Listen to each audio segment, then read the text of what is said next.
किसान, बदलते भारत की शान।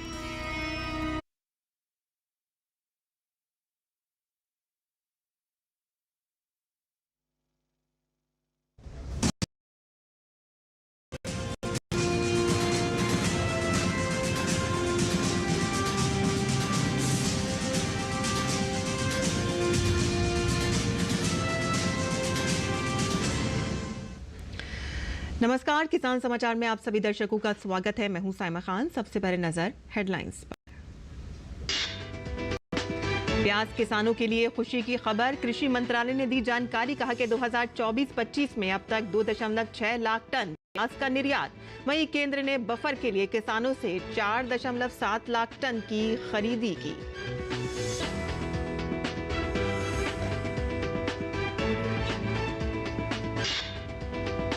गाय सुरक्षा को लेकर केंद्र सरकार ने उठाए हैं कई कदम। वहीं किसान भी गाय को न केवल दूध बल्कि कृषि के लिए भी मानते हैं वरदान।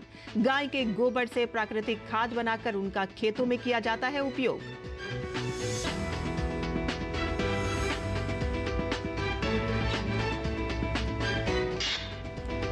श्री अन्न किसानों के लिए मध्य प्रदेश सरकार का बड़ा कदम। मिलेट्स यानी कि श्री अन्न की खेती करने वाले किसानों को 1,000 रुपए प्रति क्विंटल की दर से बोनस राशि की घोषणा।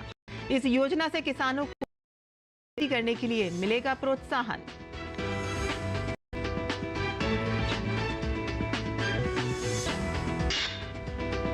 7 अगस्त को जन्मे हरित क्रांति के जनक, भारत रत्न और महान कृषि वैज्ञानिक डॉक्टर MS स्वामीनाथन के जन्म जयंती पर देश ने उन्हें किया नमन। कृषि एवं किसान कल्याण मंत्रालय ने कृषि क्षेत्र के लिए ट्वीट कर जताई श्रद्धांजलि।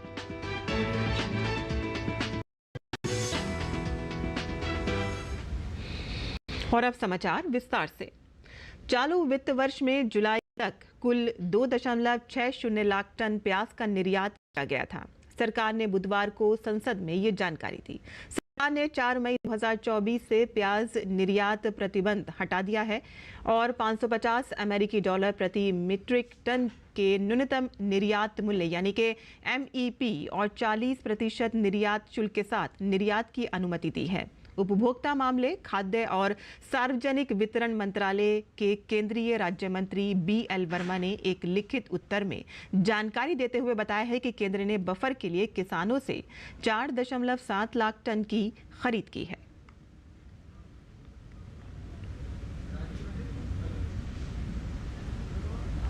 हमारे देश में गाय को सदैव माता का दर्जा दिया गया है। गाय न केवल दूध बल्कि कृषि के लिए भी किसी वरदान से कम नहीं है। गाय के पेशाब तक का उपयोग आयुर्वेदिक दवाओं में किया जाता है। गाय के गोबर से प्राकृतिक खाद बनाकर उनका खेतों में उपयोग किया जाता है। आज हम आपको बताने जा रहे हैं कि देश में गाय से संबंधित क्या-क्या कानून है और उनका उल्लंघन करने पर किस तरह की सजा का प्रावधान है। आइए देखते हैं हमारी ये खास रिपोर्ट। देश के 11 राज्यों में गो हत्या पर प्रतिबंध है। 11 राज्य ऐसे हैं जहां गाय, बछड़ा, बैल और सांड की हत्या पर पूरी तरह से रोक है। ये रोक जम्मू कश्मीर, हिमाचल प्रदेश, पंजाब, हरियाणा, उत्तराखंड, उत्तर प्रदेश, राजस्थान, गुजरात, मध्य प्रदेश, महाराष्ट्र, छत्तीसगढ़ और 2 केंद्र शासित राज्यों दिल्ली, चंडीगढ़ में लागू है। गो हत्या कानून के उल्लंघन होने की सूरत में इन राज्यों में कड़ी सजा का प्रावधान है। भारत के संविधान के अनुच्छेद 48 में राज्यों को गायों और बछड़ों की हत्या को प्रतिबंधित करने का आदेश दिया गया है। 26 अक्टूबर 2005 को सुप्रीम कोर्ट ने एक ऐतिहासिक निर्णय में भारत में विभिन्न राज्य सरकारों द्वारा गाय हत्या कानूनों की संवैधानिक वैधता को बरकरार रखा। भारत में 29 राज्यों में 20 में गो हत्या या गो मांस बिक्री को प्रतिबंधित करने संबंधी अलग-अलग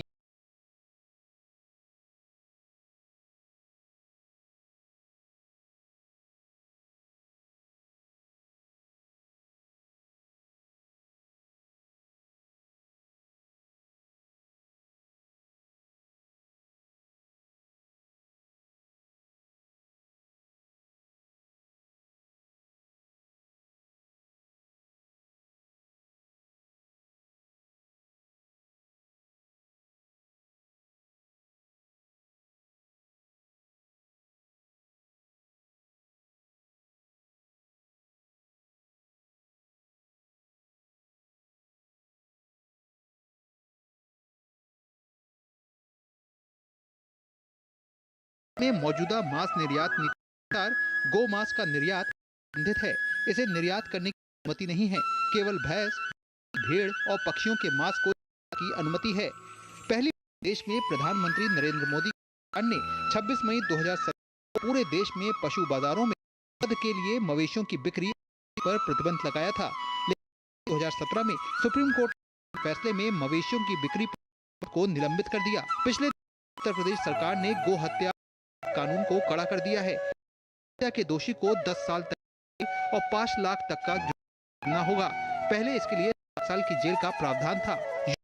ने एक अध्यादेश के जरिए कानून में बदलाव किया है। अब नहीं बल्कि तस्करी में सजा का प्रावधान होगा।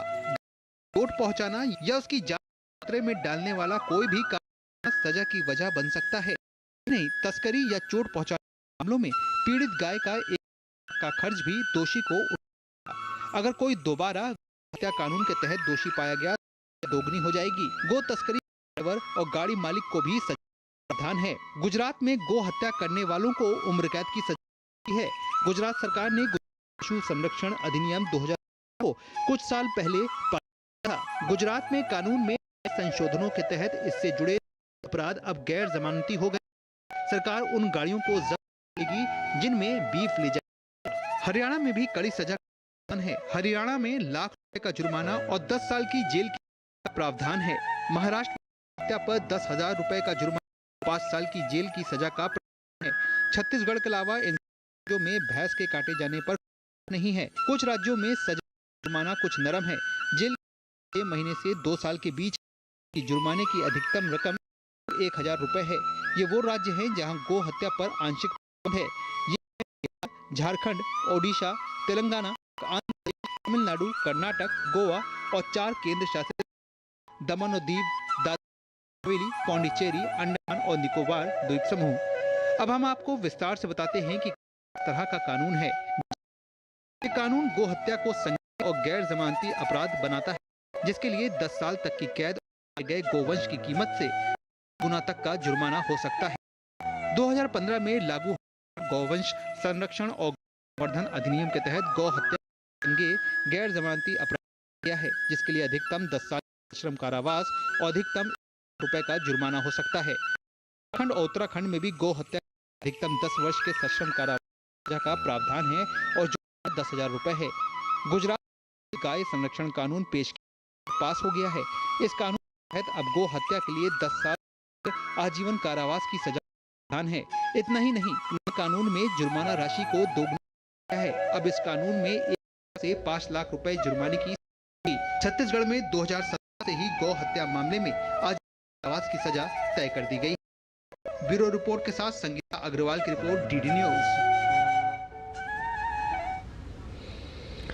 मध्य प्रदेश राज्य सरकार की तरफ से किसानों के लिए बड़ी घोषणा की गई है। किसानों को इससे काफी लाभ मिलने वाला है। मिलेट्स यानी कि श्री अन्न की खेती करने वाले किसानों के लिए बोनस राशि की घोषणा की गई है। प्रदेश के सीएम मोहन यादव ने रानी दुर्गावती श्री अन्न प्रोत्साहन योजना के तहत मोटे अनाज जैसे कि बाजरा आदि की खेती करने वाले किसानों के लिए 1,000 रुपए प्रति क्विंटल की दर से बोनस की घोषणा की है। देश में प्राकृतिक खेती को प्रोत्साहित करने और किसानों के चहुमुखी विकास सरकार ने अपनी प्रतिबद्धता दोहराते हुए एक बार फिर श्री अन्न की है। इस बार ये घोषणा मध्य प्रदेश से है। मुख्यमंत्री डॉक्टर मोहन यादव ने कहा कि प्रदेश में तुअर के उत्पादन को प्रोत्साहित किया जाए। कोदो कुटकी के रकबे को बढ़ाने से पानी बिजली का उपयोग संतुलित होगा, फसल चक्र में भी सुधार होगा। अंततः किसानों को कोदो की फसल के लिए प्रेरित करने की आवश्यकता है। फसल चक्र पर ग्रीष्मकालीन फसल लेने के नकारात्मक प्रभाव से भी कृषकों को अवगत कराना जरूरी है। कहा कि कृषि उपज मंडियों की व्यवस्था को चाक चौबंद रखने के लिए अधिकारी मंडियों के तौल कांटे, वित्तीय लेन तथा आकस्मिक निरीक्षण करें। ये सुनिश्चित किया जाए कि किसानों के हितों से भी खिलवाड़ ना हो और मंडी व्यवस्था के प्रति किसानों का विश्वास बरकरार रहे। कृषि उपज मंडी के संचालन पर भी निगरानी रखें।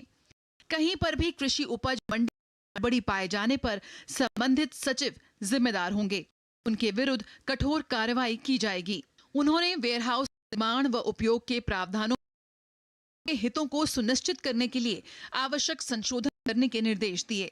मुख्यमंत्री ने कहा कि प्रदेश जलवायु परिस्थितियों, मिट्टी और फसलों के विविध पैटर्न के साथ संपन्न है। हमारे किसान भाइयों की अथक मेहनत से प्रदेश कृषि विकास में सर्वोपरि। हमारा प्रदेश दलहन व तिलहन के क्षेत्र तथा उत्पादन देश में प्रथम स्थान पर है। किसानों की आय में वृद्धि करने तथा कृषि को लाभ का धंधा बनाने निरंतर प्रयासरत हैं।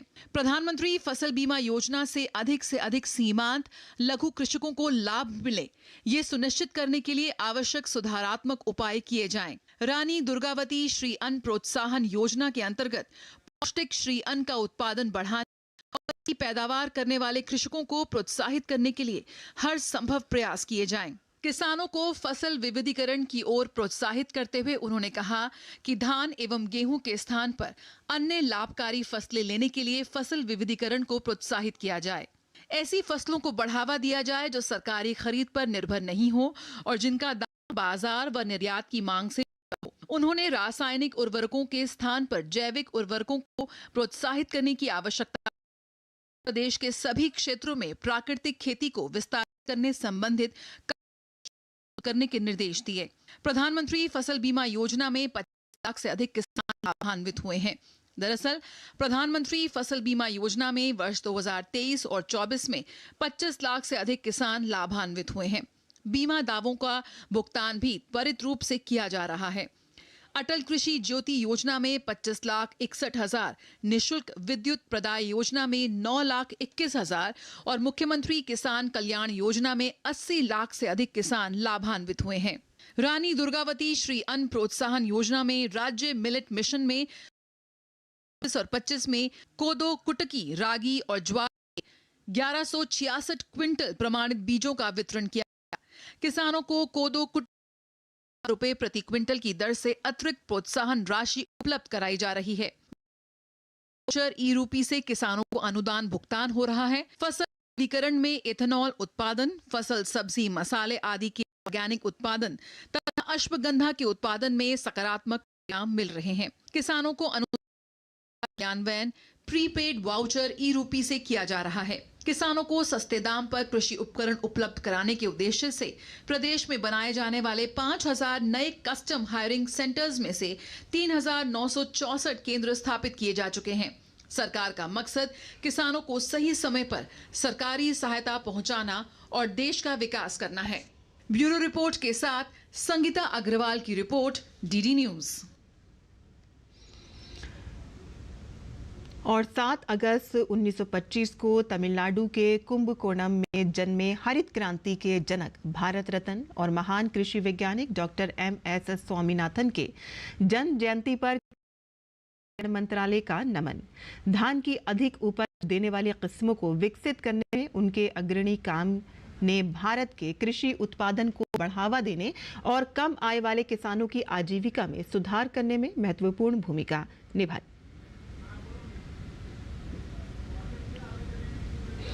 28वें दिल्ली पुस्तक मेले में सूचना और प्रसारण मंत्रालय के संयुक्त सचिव C सेंथिल राजन ने प्रकाशन विभाग के स्टॉल का उद्घाटन किया और इस मौके पर उन्होंने योजना क्लासिक पत्रिका और इकोनॉमिक सर्वे 2023-24 का भी लोकार्पण किया। पेश है हमारे संवाददाता गिरीश निशान की ये खास रिपोर्ट। यह है सूचना और प्रसारण मंत्रालय के प्रकाशन विभाग का स्टॉल, जो दिल्ली के प्रगति मैदान में चल रहे 28वें दिल्ली पुस्तक मेले में हर पुस्तक प्रेमी को अपनी ओर आकर्षित कर रहा है। बुधवार को सूचना और प्रसारण मंत्रालय के संयुक्त सचिव C सेंथिल राजन ने इस स्टॉल का उद्घाटन किया। इस दौरान संयुक्त सचिव ने योजना क्लासिक, कला, संस्कृति एवं विरासत पत्रिका और इकोनॉमिक सर्वे 2023-24 का भी लोकार्पण किया। इस मौके पर प्रकाशन विभाग की अपर महानिदेशक शुभा गुप्ता भी मौजूद थी। पब्लिकेशंस डिवीजन की बहुत सारी किताबें जो कि Indian history, Indian freedom struggle, art, culture और उनकी लेगेसी से रिलेटेड है इंडिया, उसमें बहुत सारी किताबें हैं जो कि हमारा एक स्पेशल पूरा सेक्शन है इस चीज़ के ऊपर। और साथ ही बहुत सारे जर्नल्स हैं जो कि ना सिर्फ UPSC की प्रिपरेशन के लिए बट अदरवाइज़ भी जो साहित्य से रिलेटेड हैं या बच्चों के लिए बाल भारती और यूपीएससी एस्पायरेंट्स के लिए, जैसे योजना, कुरुक्षेत्र, इस तरह की कई सारे जर्नल्स हैं। काफ़ी डिस्काउंट्स वगैरह भी चलते हैं इस दौरान, और मैं चाहूँगी कि जो रीडर्स हैं वो भारी नंबर्स में इस बुक फेयर में आएँ। पुस्तक मेले में प्रकाशन विभाग कला, इतिहास, संस्कृति, मशहूर लोगों की जीवनी, बाल साहित्य, विज्ञान और प्रौद्योगिकी सहित विभिन्न महत्वपूर्ण विषयों पर पुस्तकें प्रदर्शित कर रहा है। यहाँ राष्ट्रपतियों और प्रधानमंत्रियों के चुनिंदा भाषणों के संग्रह भी देखने को मिल रहे हैं। योजना, कुरुक्षेत्र, आजकल, रोजगार समाचार समेत पुस्तकों और पत्रिकाओं के विविध संग्रहों को यहाँ प्रदर्शित किया गया है। इसमें भारतीय स्वतंत्रता संग्राम, विभिन्न व्यक्तित्वों की जीवनियां और भारतीय संस्कृति पर अनेक पुस्तकें शामिल हैं। गिरीश निशाना की रिपोर्ट, डीडी न्यूज, दिल्ली।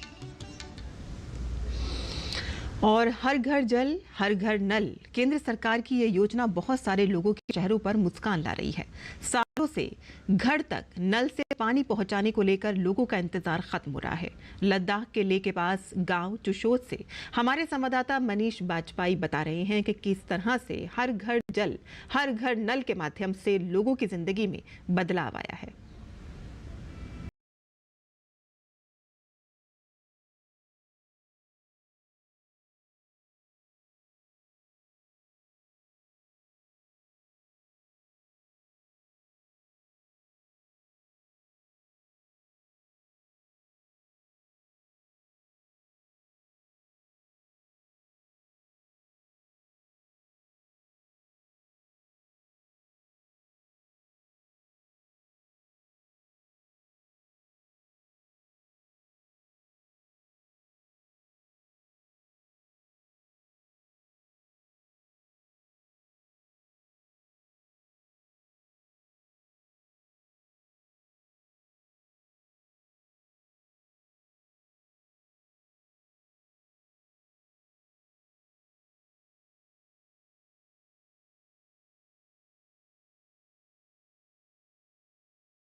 आने के बाद जो ये जेजेएम का एक मोदी सरकार ने जो ये स्कीम हर एक जगह हिंदुस्तान में जो दिया है, तो हमारे गांव में कॉन्स्टिट्यूंसी भी इलाके में भी तकरीबन 70% जो ना वो स्कीम पहुंचा है। आपको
लाभान्वित कर सकें।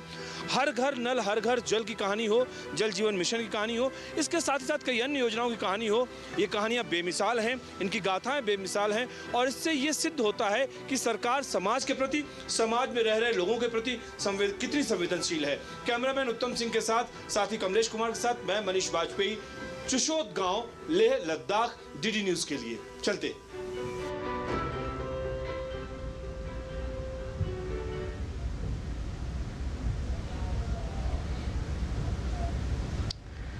और आइए अब किसान समाचार में जान लेते हैं देश भर की मंडियों का भाव।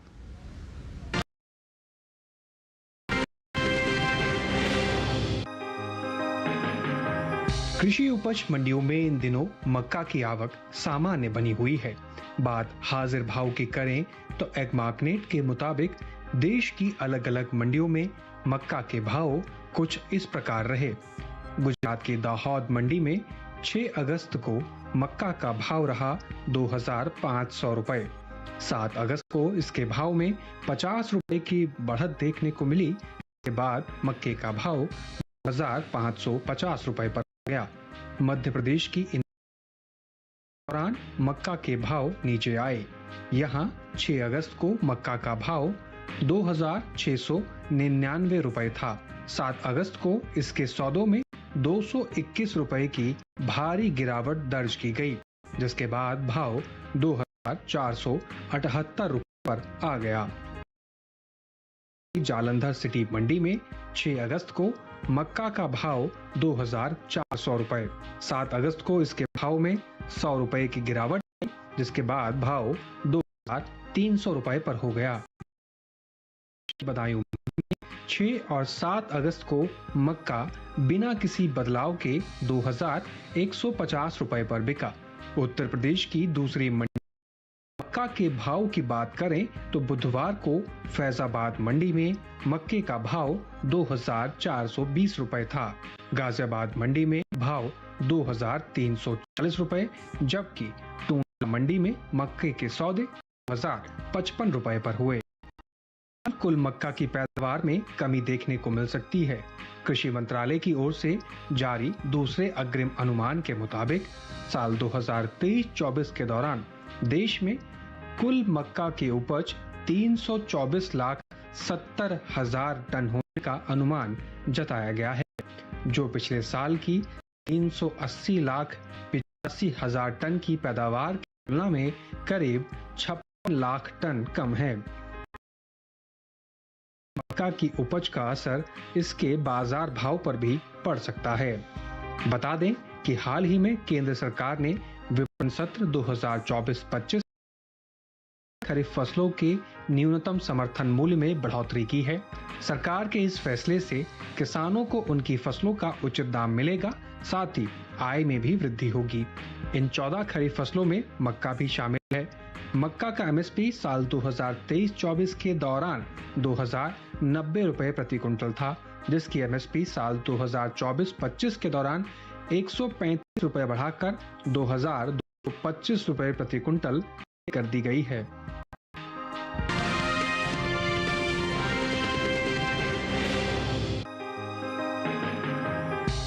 बुधवार को ज्यादातर मंडियों में सोयाबीन की आवक देखने को मिली।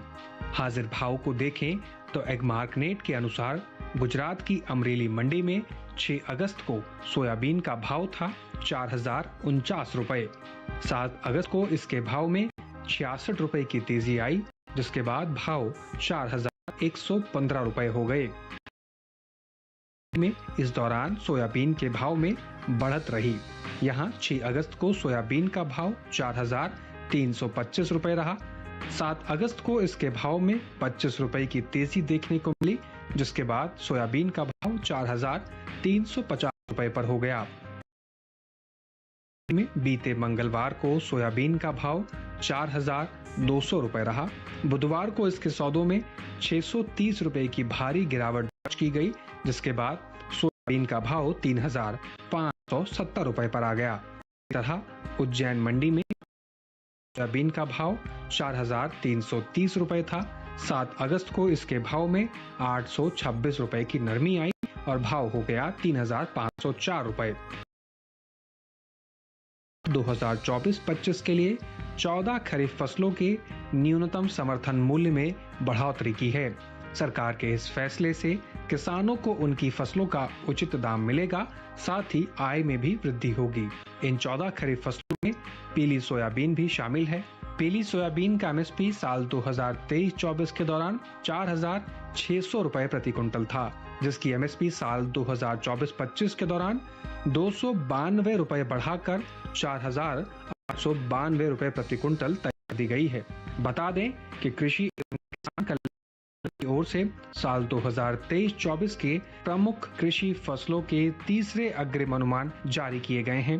पिछले कृषि वर्ष से जायद के मौसम को रबी मौसम से अलग कर दिया गया था, जिसे अब तीसरे अग्रिम अनुमान में शामिल किया गया है। इसलिए क्षेत्रफल, उत्पादन और उपज के इस तीसरे अग्रिम अनुमान में खरीफ, रबी और जायद मौसम शामिल है। बात कुल सोयाबीन की पैदावार की करें तो साल 2023-24 के दौरान सोयाबीन की पैदावार 130.54 लाख मीट्रिक टन होने का अनुमान जताया गया है।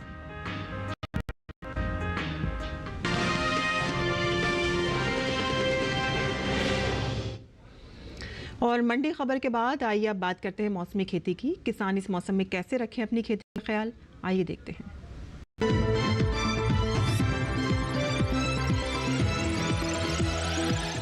नमस्कार, आप देख रहे हैं डीडी किसान। मैं हूं एआई कृष और आज हम आंध्र प्रदेश, तेलंगाना और मध्य प्रदेश में होने वाली खेती किसानी से संबंधित सलाहों के बारे में पूरी जानकारी देंगे। आंध्र प्रदेश के कम बरसात वाले इलाके में ज्वार, लोबिया, मूंग, बाजरा और अरहर की बुवाई करें। यहाँ के लाल मिट्टी वाले क्षेत्र में काले चने और अरंडी की बुवाई। आंध्र प्रदेश के काली मिट्टी वाले क्षेत्र में अरंडी, ज्वार, कंगनी, मूंग और कम अवधि वाली अरहर बोएं। दक्षिणी आंध्र प्रदेश में जिन किसानों ने जुलाई महीने में बुवाई नहीं की, उनको सलाह है कि वो लोबिया, बाजरा, सेम और अरंडी की बुवाई का काम पूरा करें। आंध्र प्रदेश के कृष्णा गोदावरी इलाके में धान की रोपाई जारी रखें। यहाँ के उत्तरी तटीय इलाके में मिट्टी में मौजूद पर्याप्त नमी को देखते हुए धान और रागी की रोपाई कर लें। गौरतलब है कि लंबी अवधि वाली धान की नर्सरी रोपाई के लिए बुवाई के 40 से 50 दिन बाद तैयार होती है। अगर धान की नर्सरी तैयार है तो रोपाई करें। अगर दक्षिणी तेलंगाना में बारिश या किसी और कारण से किसान धान की नर्सरी तैयार नहीं कर पाए हैं तो कम अवधि वाली उन्नत किस्म की धान सीधे तौर पर बोएं। इन दिनों मध्य प्रदेश में बारिश की संभावना को देखते हुए मध्य नर्मदा घाटी इलाके में मक्का के खेत में उचित जल निकासी की व्यवस्था करें। सोयाबीन और सब्जियों की फसल में भी बारिश का फालतू पानी न होने दे। मध्य प्रदेश के सतपुड़ा पठार इलाके में मक्का, कपास और सोयाबीन के खेत में जल निकासी की व्यवस्था करें। इसी तरह कृषि और किसानों से जुड़ी हर महत्वपूर्ण जानकारी के लिए हमारे साथ जुड़े रहिए और देखते रहिए डीडी किसान। धन्यवाद।